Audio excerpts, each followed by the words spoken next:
Yousef back in the day, Yousef, was Richard Crowder. But what he went through, and I wish one day we had time to listen to the story what happened to me of Monroe. It's a great story that Matt put together, a documentary about him. But Robert Williams and also Dr. Perry were the two gentlemen that led these young kids from Winchester on those. Although we have the name 57, 61, they went through those times all through those years. Those are the two incidents where it happened that had some trouble down here at that time. That's another story to talk about.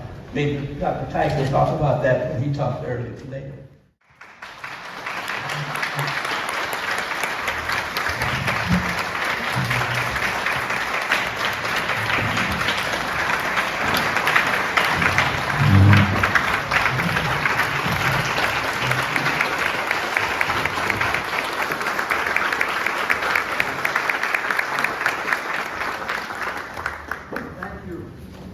I'm at a loss for words. The things we did back then was out of desperation, I was saying. Because I learned how to swim in Baskin creeks. And if you remember back in the day, that's where they dumped the sewage. Down in the Blount Stream into Baskin Creek. So we would go all the way around behind the drive-in theater where the water was much clearer. But there was also a farm that had cattle, and they had two ponds. One was muddy and one was clear. We could swim in the dirty one, but if we went to the clean one, the farmers would run out with their shotgun and chase us away. So the swimming pool was the only safe place to go, but that wasn't safe. I distinctly remember hearing bullets crashing over our heads as we tried to, integrate the pool. Like I said, I'm at a loss for words. Just remembering and seeing what's happening today is, it's hard to express. But as a result of all the things that went down here, I had to leave. I don't know if you remember, I was sentenced to 30 years in prison. But Governor Terry Sandler called the House of Rob's house and told people, well, don't let the sun rise on him in Monroe, in North Carolina, or he went through the 30 years. Well, thanks to Brother Clarence Seniors, who drove me to Richmond into a whole new life, living in New York for 11 years, 8 in Boston, 13 in Africa, and now some 20 years here in Atlanta. It's been a wonderful experience. And I'm just grateful to be 80 years old, I'm still here.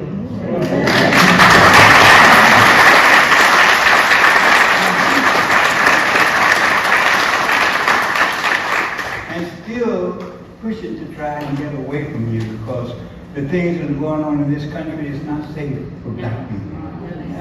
This place is turning more and more squeezed. And I don't know if black people here realize that Africa is home. When you go there, you don't worry about stepping outside or being arrested or bothered by anybody. Everybody is treated like humans. Even the animals walking the streets. Nobody is bothering them. Peace. But anyway, I'm grateful to be here, and I appreciate what this city has done in Memorial. It's about time to change everything. But it's on each of us to be open to each other. We're all human beings. This place was created by one person, and he put everything we all ever needed right here. It's not just for one people, it's for all of us. Let us all share this.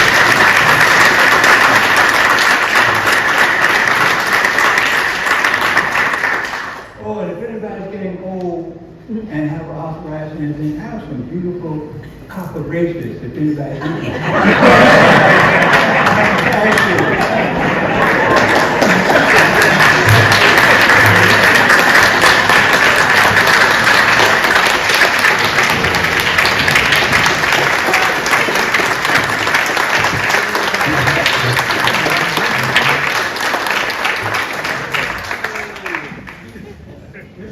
we're glad he's taken some of this time to come out to visit us to tell his story about that day of '61.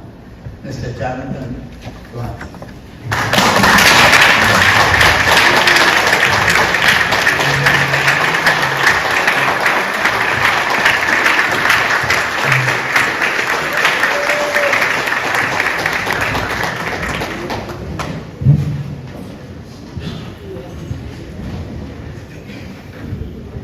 Many of you may be wondering who this person, Johnathan Blount, is.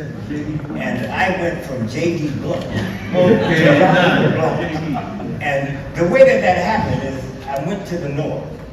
And in the north, B-L-O-U-N-T, the O is not silent, it's actually pronounced. As in mount or count, it becomes Blount. And so J.D., who stands for Johnathan Dunn Blount, became Johnathan Blount. And an amazing thing happened.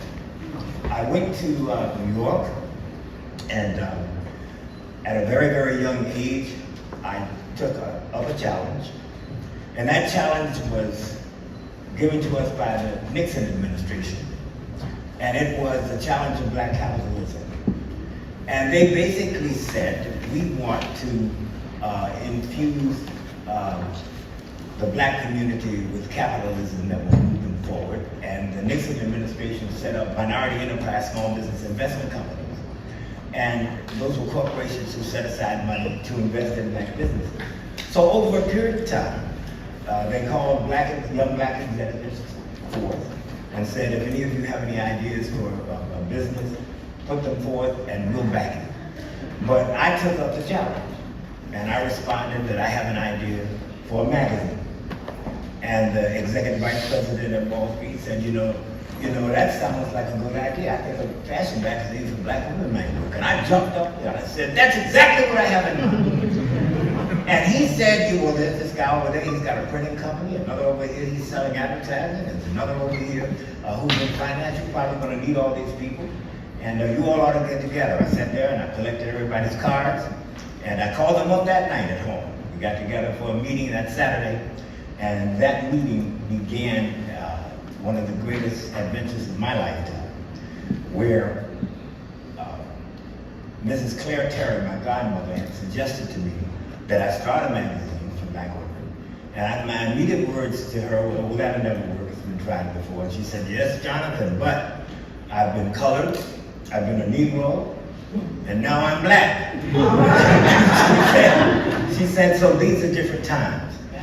And the next thing I know, and here's another hand of divine providence, a friend of mine, a fellow salesman, I was at New Jersey Bell Telephone, and he said, Johnathan, I'm at Armadale, and I don't see a real future there, and there's this team that's starting a Wall Street brokerage firm for blacks, and I want to try that. And the next thing I know, he tells me, he says, look, Johnathan, he says, this magazine idea you've been talking about? He says, we're having a meeting where we are going to bring black executives with good ideas. Why don't you come to the meeting? I went to the meeting. Didn't know how to get to Wall Street. There were no black people on Wall Street in 1968, 69. But I went to the meeting, and after about an hour and a half of discourse, my friend, kind of nudged me from across the table, and I raised my hand briefly, and I said, I want to know when you want to start hearing proposals. And he said, right now. And that's when I said, I want to start a magazine for black women. And that magazine, some of you may know it, it's called Essence. Yeah.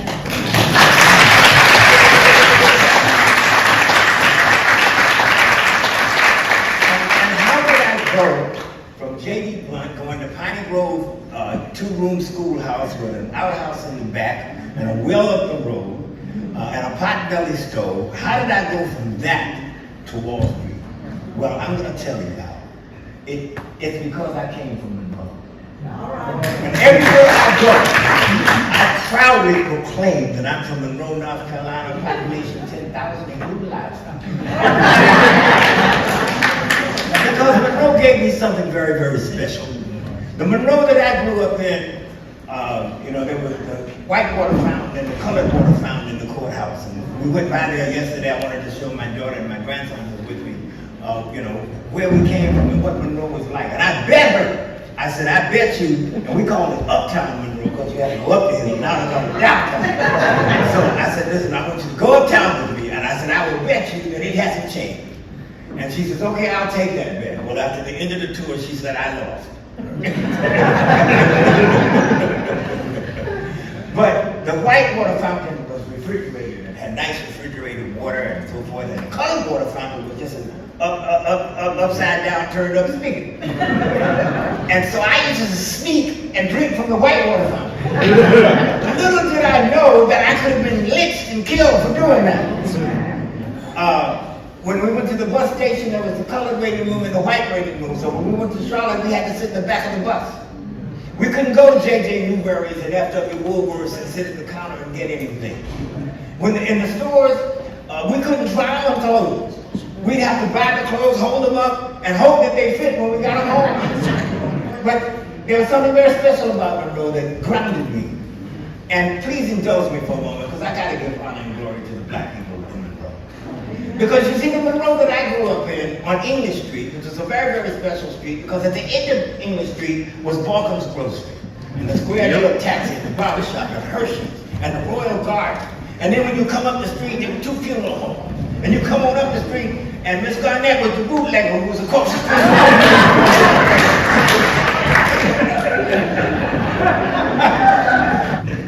And so that gave me a very, very special grounding. Because all I saw was entrepreneurship.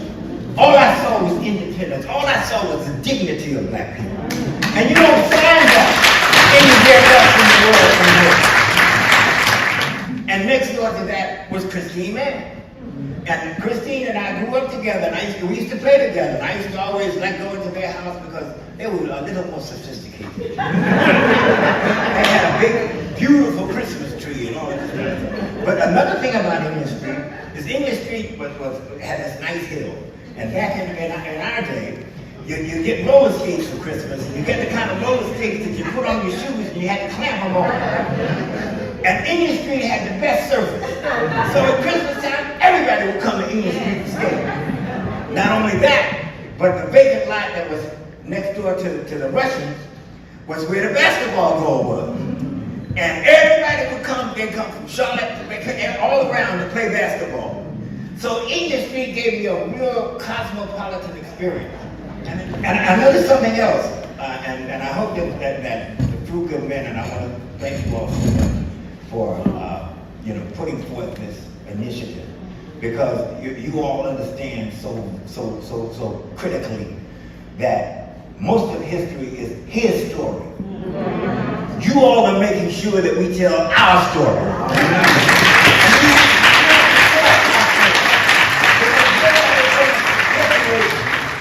Our significance but us. And here is an example of doing that, and I'm so just humbled and glad that you all are allowing me to be a part of that. I grew up in the Williams household. See, I have the great advantage of having 3 real families.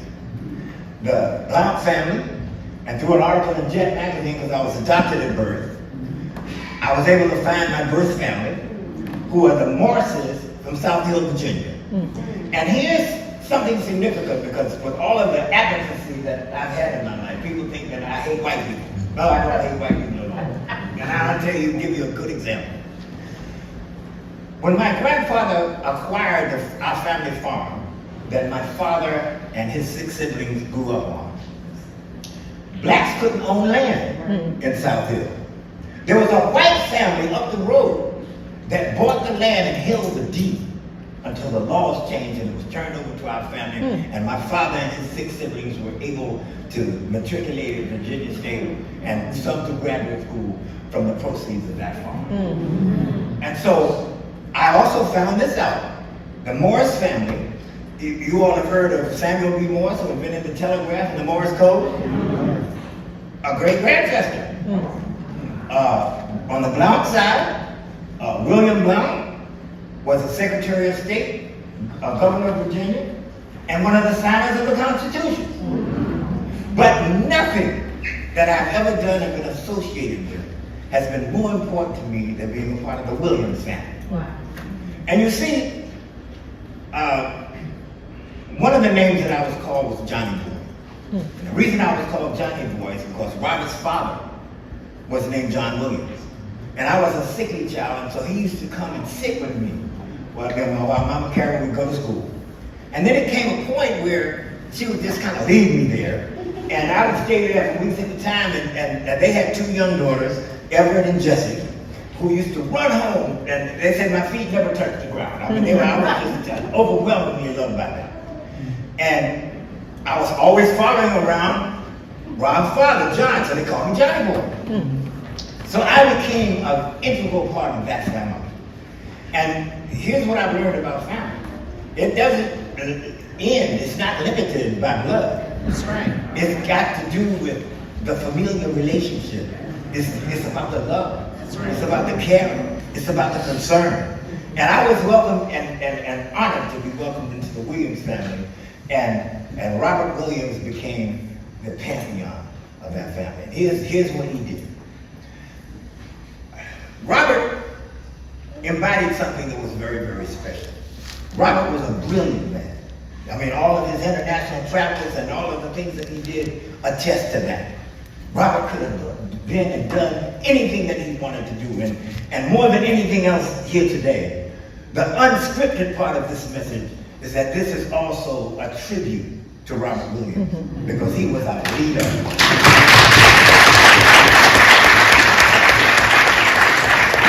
Of all of the people that I have known throughout history, there's nobody that I have ever read about or heard about that was more courageous, that was more fearless, that had more of an indomitable spirit than Robert Williams.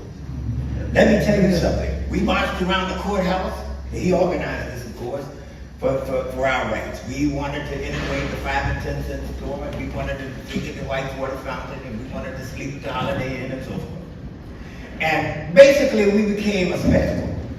And the white folks would come and they would cheer at us and they'd throw rocks at us and this and that. And finally, Robert said, well, you know, one of the main glaring issues, as Richard said, you know, we would go to swimming out in swimming holes and with water fountains in them. And there were many of us who drowned in those water holes. And Robert said, wait a minute, this is built by the federal funds. Wait a minute. We pay taxes. We should be able to swim in the municipal pool too. So we started coming down here to the pool and we started marching around and marching around. And we would go stand in for entrance and they wouldn't admit us. So Robert said, listen, this isn't getting us anywhere. So we're having sit-ins, we're going to have a wait-in. We coming in the pool. So the Sunday that we were supposed to come in the pool, and as I said, I was like a member of the family, so Robert had me, Richard, and Jay Van in the car with him, because I grew up with his sons, Bobby and John. And we're coming down 601, and we had a motorcade of about 30 cars. And we were the lead car. The police were escorting us. All of a sudden, as we come up to the hill, at Hilltop, there were thousands of angry white people yelling and screaming at us. And all of a sudden, the crowd opened, and an old beat-up car came out, and it hit us. And Robert, being, an ex-Marine, his reflexes were great, so he stopped on the brakes and swerved. So instead of a direct hit, it glanced off, but it disabled the wheel. And all of a sudden, this fool that had driven the car comes out, beating on his chest, come out of the car, nigga! And Robert, said, Johnny boy, hand me that rifle. So, I threw one in the chamber and handed it. He didn't know that I had put one in the chamber. Now, imagine being surrounded by thousands of white people screaming, kill the niggas, kill the niggas. And they had a big boa constrictor snake, they were coming to the head rope. And so all of a sudden, Robert kicks open the door and jumps out. And he cocked the rifle, and this big long bullet goes up in the air. And he hits down on the pavement, it sounded like a gun. And all of a sudden, and he told us, he said, okay, troops make ready. We all pulled out our guns. and And the crowd that was condensing on us, all of a sudden they jumped back, the niggas got guns! The niggas got guns! Robert put his rifle on the ground and he said, we can't kill you all, but I want to know who's going to be the first. And so he said, shoot the first one to step forward. Nobody stepped forward. They threw the snake and ran, and the snake, I guess the snake's supposed to come in the car and, root us out. And the snake is crawling over the top of the car. And it comes down, I'm in the back, my window's down, the snake comes down and I cock up and shoot the snake. And Rob said, don't waste no bullet on him. And Robert used to tell this story at the family reunion. So all of a sudden, the police reappears out of nowhere. And they come, all right, we'll take over here. Robert, you all give us your weapons, and we'll get you out of here. Robert said, what? I'm not giving you our weapons. You can't control this mob. We're not surrendering to no mob. And one of the police officers that was with him went around on our side, and he was going to draw his gun and shoot Rob in the back, I guess. J. Van Covington is another one of the baddest masqueraders I've ever known. J. Van cocked his 45 and said, "Look, you son of a bitch, if you pull out that 45 to him." The police went. So all of a sudden, then a city commissioner or somebody shows up, and they're talking to Robert and says, "Listen, okay, we'll handle this. We'll get you out of here." And they said, "We're going to escort you home." Robert said, "We're not going home. We said we were coming in the pool. We came in." So we get down to the bottom of the hill, and we get out the car to go jump in the pool. They closed the pool that day, never to be opened again. And when I came here about a decade ago, I wanted to come down and see it, just to just to memorialize the moment in the event. And I couldn't find the pool. So I went to the clubhouse and I asked about it. They said, well, we filled that in some time ago. And I said, well, why? I said, do you know what happened here? They said, well, we don't really want to talk about that. We want to forget about that. And I said, you can't forget about that. I said, because that changed the calculus of the civil rights movement in Monroe. And to the credit of Monroe, one of the things that I learned from Robert was collaboration. Robert had, in some cases, as many white friends as he had black friends. And one of the lessons that I learned from Robert was that you have to embrace people where they are. It really is about what's in their heart. That tells you who people are. And that I've got as many white brothers in my life as I have black brothers in my life. And that came from Robert Williams. The other thing that came from Robert Williams was to be bold. And to step forward. And so when I stepped forward and said I want to start a magazine for black women, you understand, I did so without any reservation because that impetus came from my relationship with Robert Williams. One of the greatest men ever to live. And let me tell you something. You all may remember that I was a part of the co-eulogizing with Robert along with Rosa Parks at his memorial here. And one of the stories that I told was, at that time, the United States had no relationship with China. Today, who is the most major trading partner with the United States? China. Almost everything you buy is made in China. But at that time, there was no relationship. Guess what? When Nixon and Kissinger went over to China to meet Zhou Enlai, who was like the Secretary of State, and Mao Zedong, to open trade relations, Zhou Enlai said to Nixon and Kissinger, he said, "Gentlemen, we're so glad to have you here, and we are hopeful to engage in positive relations and have fruitful discussions. But before we can move forward, we must resolve the matter of Robert Williams." And Nixon turned to Kissinger, "Who the hell is Robert Williams?" Robert Williams, and I was there that night when Robert saved the lives of the Stigos in that house and let them go. And he let them go, and within 30 minutes, the phone rang, and I was right there. And it was the chief of police saying, Robert, in 30 minutes you'll be hanging in the courthouse because kidnapping is a capital offense in North Carolina. And all of a sudden I looked around, and Robert and Mabel and Bobby and Johnny were gone. And when they turned up, they were in Cuba. And then they left Cuba and they went to China. And when Robert came back, after these bogus kidnapping charges were finally defeated, guess what? The United States embraced Robert because he had lived in China for almost a decade. And he became the one that became the bridge between the United States and China. So I want to thank you for allowing me to be a part of this great experience. If you all haven't seen the book Negroes with Guns, that's Robert's first account. In a book that is the biography of my life called Horatio Alger's Alive and Well and Living in America, I recounted that in 1971. And our cousin Connie Williams has done the most comprehensive story on Robert I've ever seen in this book, Audacity. And I think you all should get it and read it. And I just proposed this. I went to the pool yesterday in Newtown, and the most amazing thing, you had black people swimming in the pool and all the lifeguards were white. Things have really come full circle.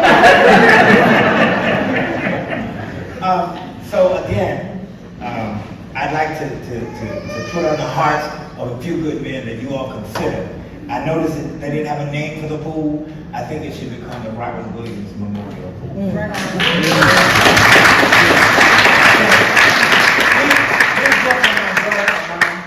And my grandson, and my friend from New Jersey, Henry Rocker, who has City Lab, who will come to experience this with us this morning. And thank you.